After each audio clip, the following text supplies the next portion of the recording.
This is the Average to Savage podcast with Paul Guarino. Everyone and anyone, athletes, celebs, and much more. What's up, everybody? I'm back for another episode of the Average Savage podcast. Our special guest today is Matt Gaeta. Matt, how's it going? It's going well, Paul. Thanks for having me on. Yeah, man. 2 years in the making, like you've been saying. It has been. You've been wanting me on the show for a while, and this is my first ever podcast, so I had to come on. Yeah, definitely. I mean, that's what I like to do. I like to have exclusive interviews. So why not with you? I know we've known each other for, I don't even know how long now, maybe like 4 or 5 years. Yeah. I was just thinking about it. I don't remember exactly how it connected. I want to say it was LinkedIn originally. I think it was Instagram. It was when I first opened the agency in 2016, and Chase Numata, one of my first clients, he came across some of your t-shirts and wanted me to reach out, and that's sort of how we linked up. Oh, for sure. Yeah, that was dope. Yeah, Chase, RIP to Chase. That was appreciate him. Yeah, that's how actually now I recall that's how we got connected. He was always rocking it. I always appreciated him for that.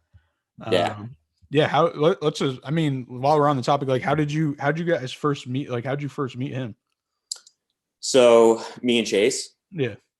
So when I first opened the agency in 2016, it was March or April. I had maybe 3 clients at the time and came across some film of him on minorleaguebaseball.com and went on Instagram and followed him and looked at his entire profile page on Instagram, saw how family oriented he was, how passionate he was about baseball, how, Chase living life freely, doing it his way, and all his vibes really connected with my core values with the agency. And I messaged him and he messaged me back. We set up a phone call, and I mean, from there we just hit it off. And our first time meeting up was 2016 High A All-Star game at the Florida State League. And literally within maybe 5 minutes of meeting him, it kind of felt like you knew him your whole life. He just knew how to make people feel welcome and comfortable. And I mean, from there, it's pretty much history. He was my first guy that I went through free agency with.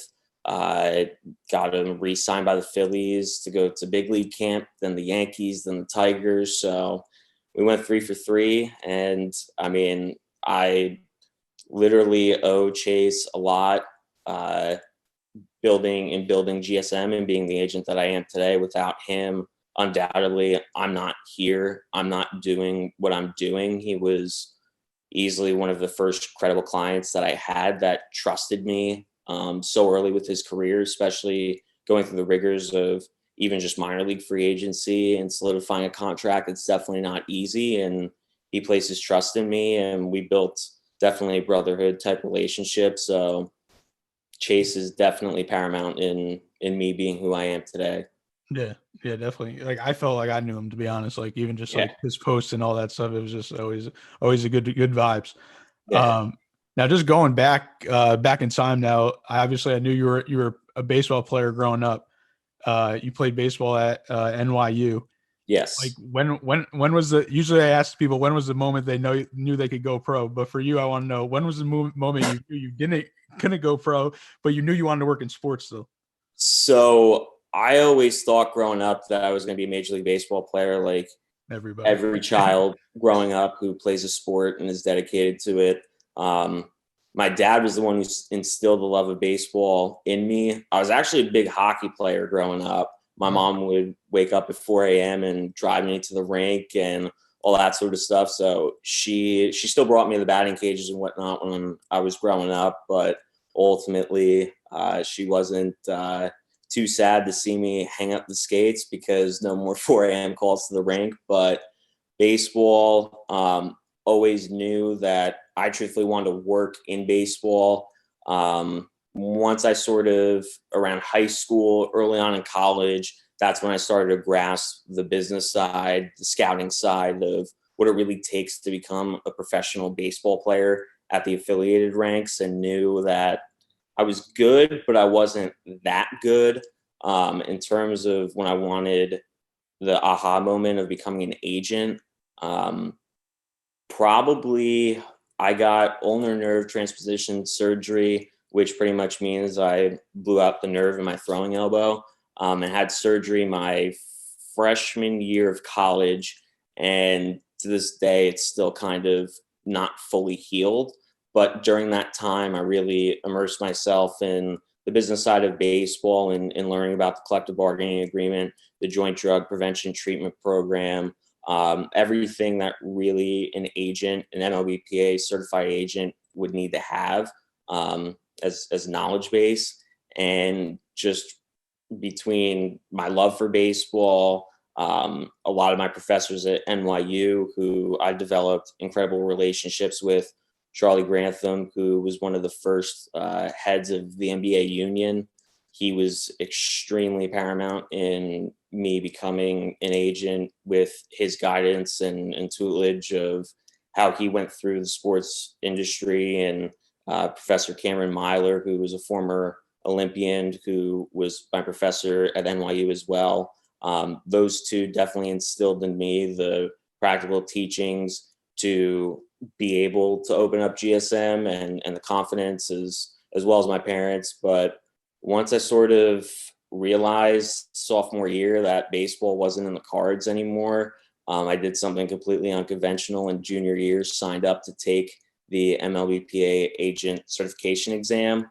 At 21, I walked in and had a Quicksilver t-shirt on and Jordan sweatpants and I think it was blue Nike Pegasus running shoes. And I walked in and they give you a name tag because before you take the exam, you go through a process of the study period where they go over like what's on the exam, what to study for and all that stuff. So when I went to go check in and get my name tag, one of the people at the front desk goes, "Oh, if you're waiting for your dad or mom, you can wait outside," thinking that I was a kid.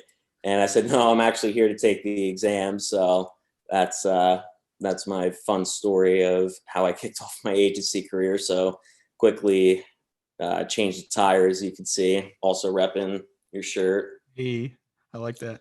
But yeah. That's hilarious.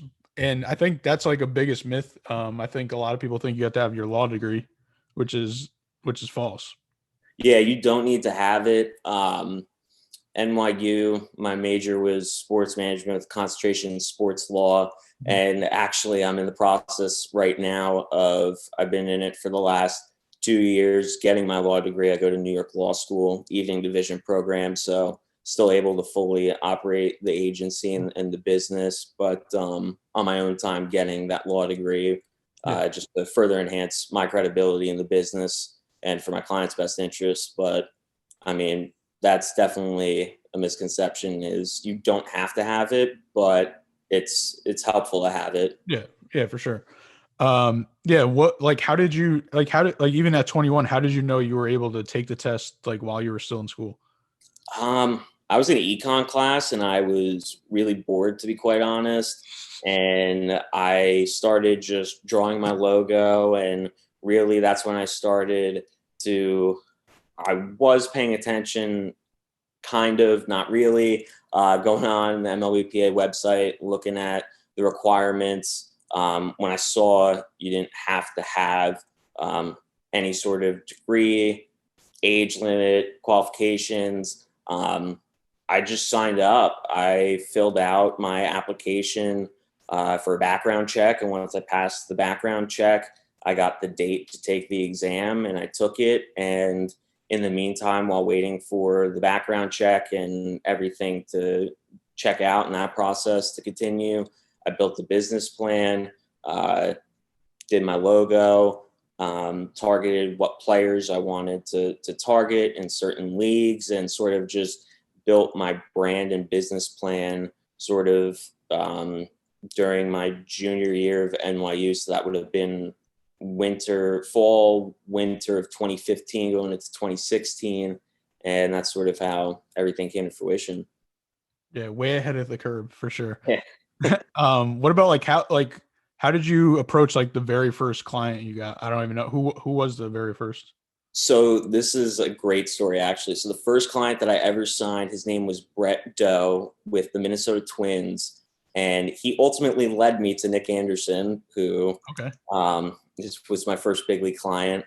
But Brett was a catcher at low A with the Cedar Rapids Colonels in the Minnesota Twins organization, and had a little bit of time at high A, Fort Myers Miracle. And I followed him on Instagram and DM'd him and said, hey, I just opened up my own agency.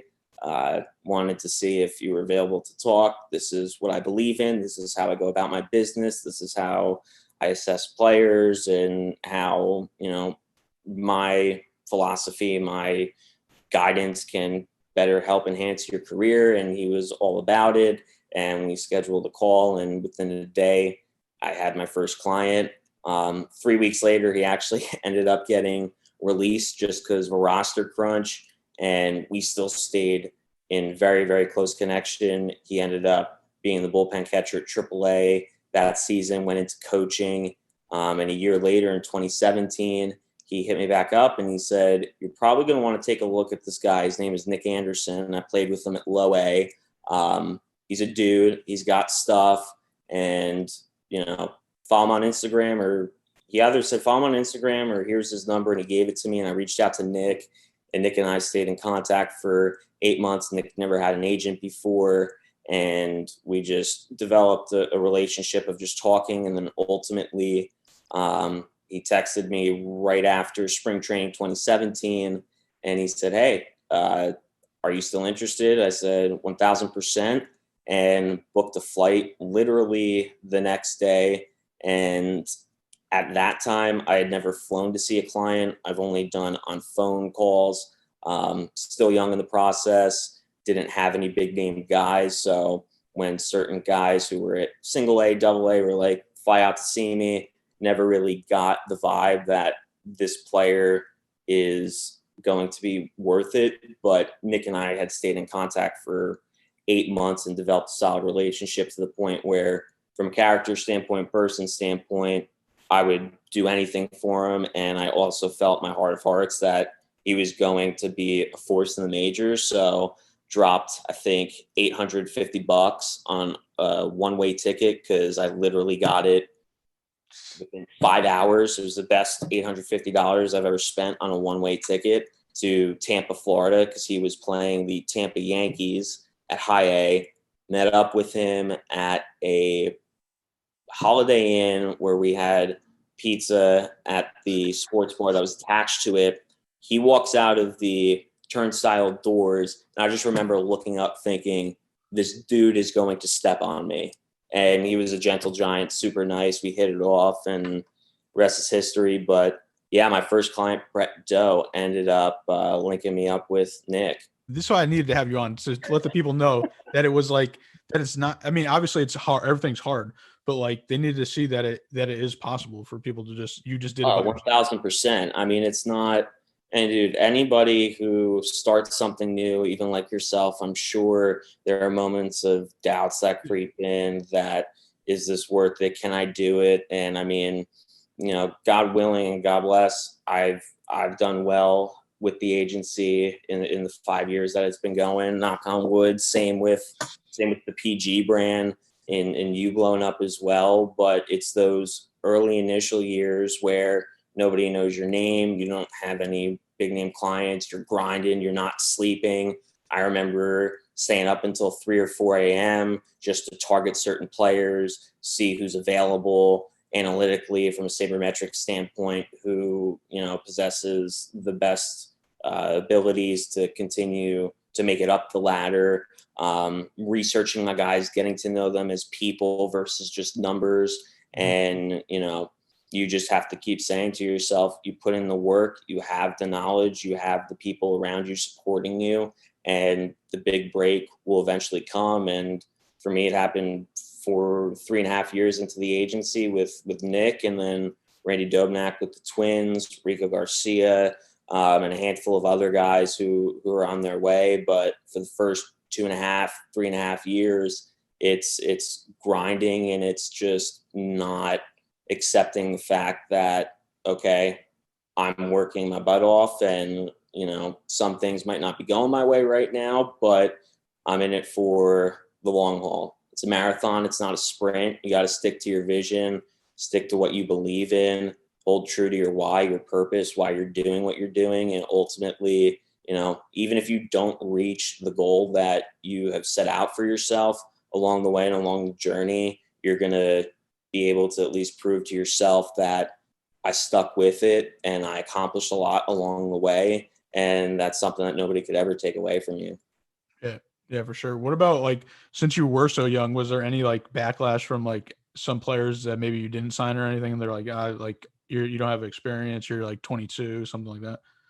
I mean, I had players initially who said that, and I always knew that it doesn't matter how old you are. I don't care if you're 20 or if you're 50 or 60. If you're getting into the industry, if you have the connections, if you're personable, if you have the suave to, be credible in your analytical research, in portraying your client in the best light, age doesn't matter.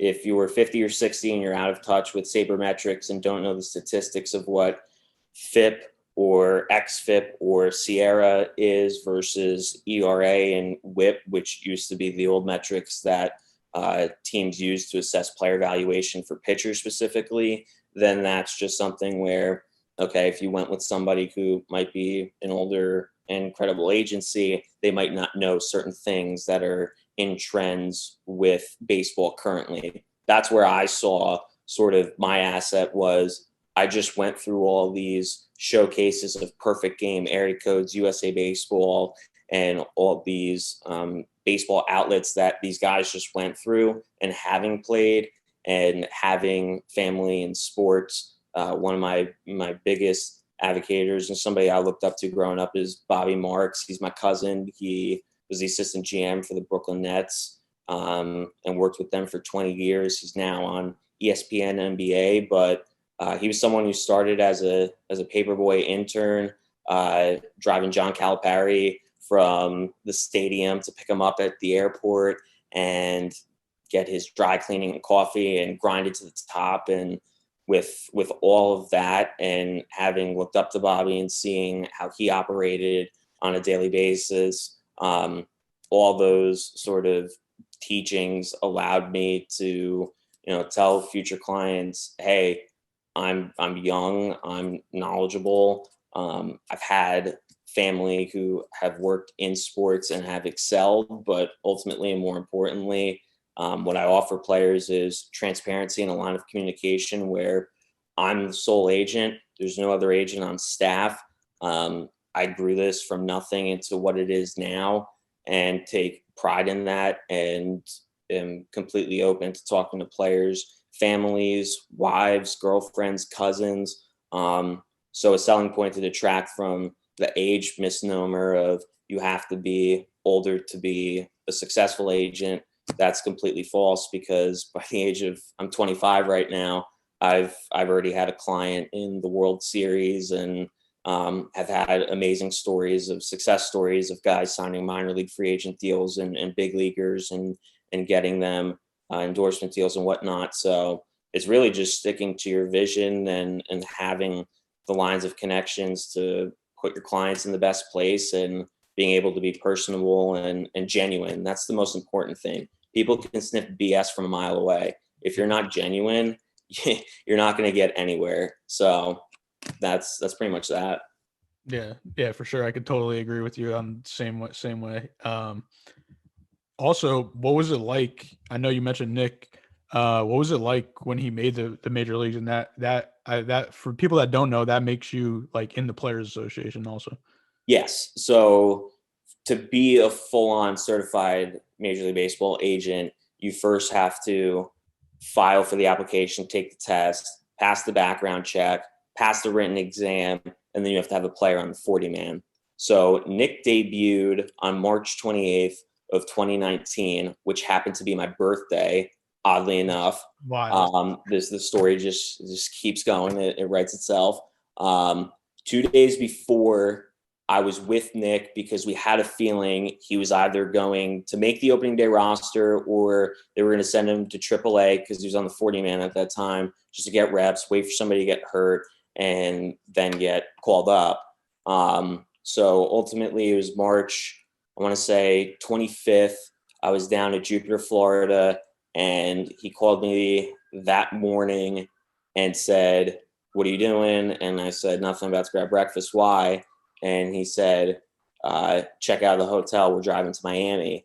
And he made the opening day roster. We drove down, and I actually stayed with him at the Marriott that night before I checked into my hotel.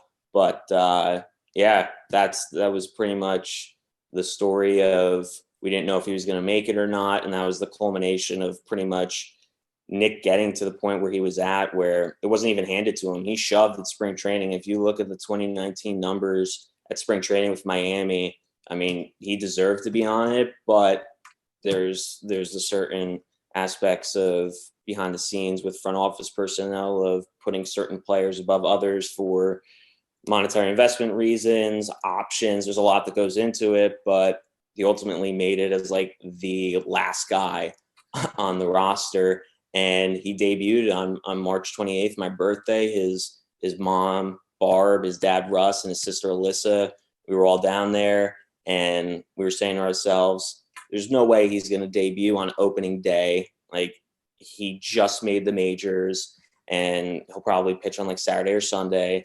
And what do you know? Nick Anderson is warming up in the bullpen. I think it was the 6th inning, and he came in, first pitch, 96, right down the middle. And then next pitch, he got, I think it was Trevor Story to ground out to short, and he made his debut by throwing 2 pitches. And it was on my birthday. And it was pretty cool. We went out, we celebrated after, and yeah, rest is that. Yeah, I mean, like, all the guys you have, like, they have crazy stories. And Nick, I know he was working in the offseason too, because I think, as a lot of people know, minor leaguers don't make that much. And I remember he was almost going to get called up the year before, like at the September call-ups, and we were talking about it. Yeah, with Minnesota, he AAA. I mean, I joke with him. I still remember his entire stat line from AAA: 88 strikeouts, 60 innings. I could tell you which batter he faced. The last game that he threw before September call-ups was against the Philadelphia Phillies AAA organization. He struck out 5 out of 6 batters. And I mean, everything happens for a reason. Minnesota's a fantastic organization. They gave him his opportunity to get into affiliated baseball and to where he is now. And they've treated Dobnak with the utmost respect as well. So, I mean, everything happens for a reason. Minnesota homegrown. It would have been cool if he was in a Twins uniform, but yeah, everything happens for a reason. You are where you're meant to be. So that was 2018. And then he got traded that offseason to Miami. And then 2019 was when he made his debut. Yeah, I mean, now he's one of the best relievers in the game. He got all MLB this year, right? Yeah, first team all MLB. It's awesome. I mean, honestly, Nick deserves it. He's been through so much, and I mean, I consider him a brother. He's stuck with me. He was one of my first clients too. It was, I think, 8 months into the agency is when we started talking, and he signed on with me and stuck with me, and did right by each other, and hoping to make it a nice 10-year career on his part. But I mean, another awesome story of perseverance, of not giving up, of working in the off season, odd jobs, waking up at 5 a.m. to get his lift in, going to work, home remodeling, and then doing his throwing at 9 at night. And I mean, that's what the GSM agency is built off of, a bunch of grinders. Dobnak with Uber driving and doing odd jobs. Rico worked at a Italian restaurant as a busboy. Matt Peacock, who just got put on the 40-man, actually quit baseball to work at his dad's sawmill company in college, and just picked up a baseball again, decided to go at it his senior year, and got drafted and rode the wave to where he is now.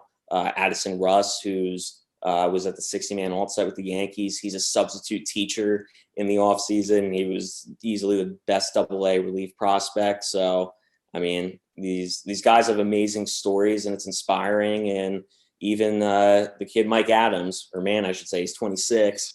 who just signed with the Phillies, who is a pitching instructor and teaches a lot of my kids at his training facility. And he hasn't pitched in an organized game in probably, I don't know, 4 years. He graduated college 2016, played indie ball then, and built his own company for Pitching Performance Center. Baseball Performance Center is what it's called. And he, as he quote unquote says, I accidentally taught myself to throw 98. And he went from being a pitching coach to 2 days ago, when we were initially scheduled to do the podcast and I had to cancel because he was signing then, a member of the Philadelphia Phillies organization, and another guy who has a movie-esque story. But again, all these guys have absolutely inspiring stories. And that's why I got into the agency industry, is to give these guys a voice, give them something to fight for. And I give my 100%, they give their 100%. And it's more than just baseball. It's about giving people chance and hope of, well, if they can do it, I can do it. And that's how you started, your brand. That's how I started my agency. Is we didn't get guys who were big name clients right off the bat. We had to grind to get where we were. And that's what it's all about. Yeah, for sure. And what about, and actually I think I might have seen Mike in college, because Sacred Heart. Yeah, Wagner. So I definitely saw Ben in college too. But what about, so since now, like, you have a few major leaguers, like has people been reaching out now to you, like, more so? So another interesting story was, so once Randy, this is getting a little off topic, but my name sort of started getting known last year once Nick and Randy made the playoffs. And Randy actually, when he got named Game 2 starter of the ALDS at Yankee Stadium, for context for fans viewing, Randy started this 2019 season at High A Fort Myers, worked his way up to the majors that season, which rarely, if not ever, happens. And then on top of that, he pitches Game 2 of the ALDS in Yankee Stadium, which is absolutely incredible. So once his story sort of went viral, I guess people went to his Baseball Reference or his Twitter and Instagram and saw, oh, Gaeta Sports Management, that's his agency. Well, when I first opened the agency, I put my cell phone number on there because I wanted people to get in contact with me, thinking nobody's really going to look at the website. Well, Randy's story went viral, and I started just getting spam phone calls of, you're the Uber driver's agent.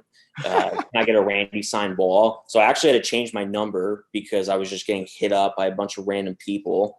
In short, yes, once I got major league clients, I definitely became known. But in terms of clientele and word of mouth, it's helped. It just shows that I retain clientele loyalty in my guys, that once they reach big, they don't venture off. They know that I do a great job for them. I treat them as family and as humans before players, and do what's in their best interest, not in mine. I have a fiduciary duty to uphold my clients' best interests, and that's what I do 24/7. They're my brothers, they're family, and ultimately I do my absolute best to put them in the best position, do right by them, and the results speak for themselves, and they see that it's genuine. And in combination with all those and having the Knicks and Randys, I've definitely had an influx of higher up players reach out to me in wanting to represent them. And I mean, last off season, I probably had 100 guys reach out to me versus probably the 3 years before that.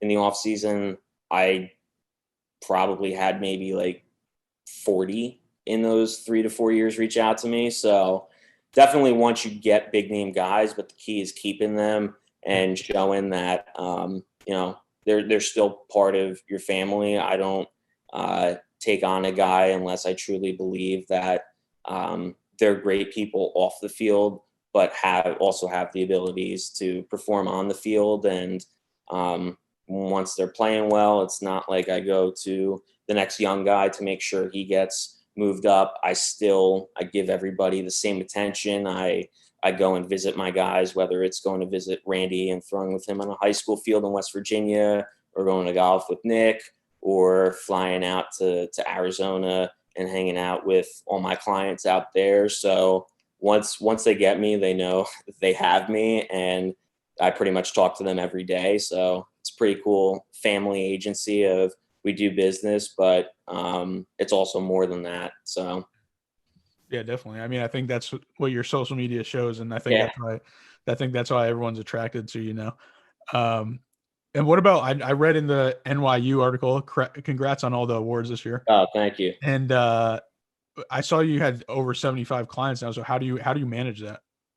I live for it. I wake up at like 5 or 6 a.m. and I mean, I am able to balance it just because it's what I live for 24/7. I'm glued to my phone. Everybody that knows me jokes and say, he's always on his phone. He's always on his phone.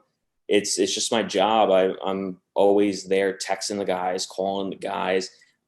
Some guys say, hey, I know you have my best interest at heart. You do your job. Like, that's why I hired you, but I don't need to be talked to every day. Like, just hit me up every other 2 weeks and, we'll be good. Just keep me informed with what the organization expects of me and getting equipment and just staying in contact with my family members that want to know. But ultimately, I don't need to be talked to every day. Some guys need to talk to me every day and I'm accessible. But ultimately, I mean, I live for this. This is my job. This is what I signed up for. And it's my craft. I'm dedicated to it, but you have to have passion. If you're not passionate about it and it starts to become monotonous, that's when, you've reached a point where maybe you should do something else. But I plan on doing this for the next 40 years plus. And I love it. It's these stories, these guys' journeys that gets me going. And it's something where a majority of my guys, even though I have some who are international signees or high draft picks, a majority of them have a story that's amazing and inspiring and something that I love to be a part of and want to go to bat for. And it's analogous to how I came up as an agent and how I was brought up by family of not expecting anything to be handed to me, of going out and earning it. And I was instilled by my dad, who was very, very paramount in who I became as a man and a professional. I would go to his office on Sundays from middle school all the way even until college when I was rehabbing. And we would go in on Saturdays and Sundays to his office, and I saw how he operated his small firm. He's an engineer, and seeing him just absolutely grind day in and day out and doing what he did for his customers and his employees, it instilled a drive in me to where I knew if I wanted to be successful, I had to put in the work, and there was no guarantees of success, but I'd rather live with the fact that I gave my all, and maybe if it didn't work out, oh well, but there's just no regrets and just putting your all out there. So I definitely give a lot of credit to my dad as well as my mom, because she was extremely supportive in the agency venture. And she always was there to support me during my highs and my lows. And without those two, I wouldn't even be talking to you, to be honest. Yeah, definitely. What about, I hate to bring it up, but like, what was the past 2020 season like with COVID? And then also with the draft only being, what was it, 6 rounds? Yeah, it was 5 rounds, and then there was a period on Sunday afternoon that free agents would be able to sign for a max deal of $20K. It was a shock. I was actually, when the season got canceled, I was playing Call of Duty with Hobie Harris, who's another GSM incredible story. Watch for him. He'll definitely have a great chance to debut this year with the Toronto Blue Jays and a PG Sports repper. But yeah, he was playing Call of Duty, actually. Let me rephrase that, because I stink at video games. He was playing it. I was on my laptop, and it was spring training, and we got the update that the Jazz, I forget who the player was, tested positive for COVID. And then a little over 30 minutes later, Silver banged the NBA season indefinitely, or postponed it. And Major League Baseball didn't come out with an announcement at that time. So at that time, I had people text me saying, is MLB going to be on? Is the season going to be canceled? And they actually played the next day. And I drove down to Tampa because Addison Russ, another PG Sports guy who's with the Yankees that I rep, he was with the Phillies at the time in big league camp and pitched against the Rays Knicks team. And it was that day that they canceled all the games and postponed the season indefinitely. So Addison's game against Tampa was the last organized Major League Baseball game before the season started back up in July. And right after the last pitch, they came on the announcements at Port Charlotte, where the Rays spring training facility is, and said, due to the COVID-19 pandemic, the Major League Baseball season has been postponed indefinitely. For any questions, visit MLB.com. It felt like you were in a movie because everybody was just, it felt like people were moving more slowly. Nobody knew the severity or the magnitude of the virus, how long things were going to be. And then in the ensuing days, as it got more intense and serious, that it was apparent that Major League Baseball, let alone minor league baseball, might not even have a season. And unfortunately, minor league baseball didn't. But it was tough. I had three guys who pitched in the majors this year, and Nick and Randy and Enrico Garcia with the Giants. But for a lot of the minor league guys that I have, they just grinded at their houses. They were doing makeshift bullpens by throwing balls against a brick wall, taking dry hacks in their garages with wiffle balls. Credit to the minor league baseball players. They don't get the spotlight, but nobody in terms of professional baseball has had it hit harder than the minor leaguers because their development got halted. There was only 60-man rosters able to be formulated during the season. So that left 150 plus minor leaguers for each organization having to develop on their own. Certain states with certain state laws with quarantine, not being able to maybe go to a park, go to a gym versus being in a state that has all that. Guys had to adjust and adapt on the fly, and credit to all my guys because they busted it. And some of them made significant strides during this. One of them, who I was just with in Florida, Johnny Schneider with the Cincinnati Reds, worked his butt off during quarantine to increase his velo. Got invited to Instructs, which was a thing for minor leaguers this fall, to give them some live game reps. And Johnny went from 93 to 95, 96, touching 7, and really worked on his craft. That's just one of a handful of stories of guys that would just be in constant contact with me, of doing their thing and working on their game and knowing, hey, there might not be a season, but at some point baseball is going to come back, and whatever it looks like, I'm going to be ready. So shout out to them. Yeah, for sure. Yeah, I've been seeing some of them post on social media grinding. Yeah. And then what about like this season? Like I don't think there's been any rulings yet, but you think there's going to be like a minor league season? There'll definitely be a minor league season, I feel, just because I don't personally see minor league baseball being able economically to withstand back-to-back years of not having a season. And also from a player development standpoint, minor leaguers, the major leaguers that you see now ultimately played minor league baseball. So it is a pipeline. You have to start somewhere. So in terms of player development and getting the guys the necessary reps in order to perform at the major league level, it's needed. Now, whether it's a full season, it's already been said that AA and lower affiliates are not going to be starting spring training on time.